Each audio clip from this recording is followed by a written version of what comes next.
Hello friends, നിങ്ങളാരെങ്കിലും cent സിപ്രിയാനെ പറ്റി കേട്ടിട്ടുണ്ടോ? AD 200 കാലഘട്ടങ്ങളിൽ കാർത്തേജിൽ ജീവിച്ച ഒരു സഭാപിതാവായിരുന്നു സെൻറ്റ് സിപ്രിയാൻ. അദ്ദേഹം പറഞ്ഞ കാര്യം ഇപ്രകാരമാണ്: യദി തും കലീസിയ കോ അപ്നി മാതാ നഹി മാൻ സക്തേ തോ തും ഈശ്വർ കോ പിതാ മാനെ കെ യോഗ്യ നഹി ഹോ സക്തേ.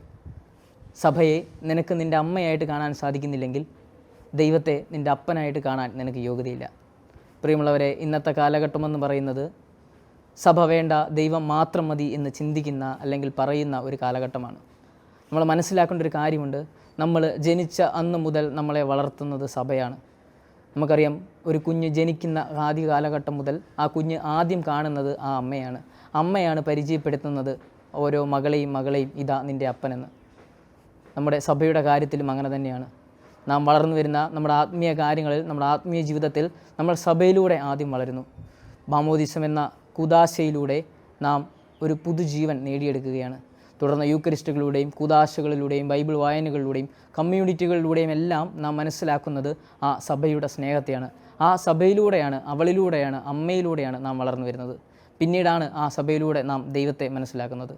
സഭയെ തൻ്റെ അമ്മയായി അംഗീകരിക്കാതെ ദൈവത്തിൻ്റെ സ്നേഹം നമുക്ക് പൂർണ്ണമായിട്ട് മനസ്സിലാക്കാൻ സാധിക്കില്ല.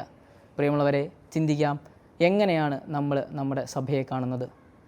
സ്പിരിച്വൽ ബട്ട് നോട്ട് റിലീജിയസ് എന്ന് ചിന്തിക്കുന്ന ഈ കാലഘട്ടത്തിൽ സഭയെ നമ്മുടെ അമ്മയായി കണ്ടുകൊണ്ട് ആ ദൈവസ്നേഹം പൂർണ്ണമായിട്ട് മനസ്സിലാക്കാൻ നമുക്ക് ശ്രമിക്കാം.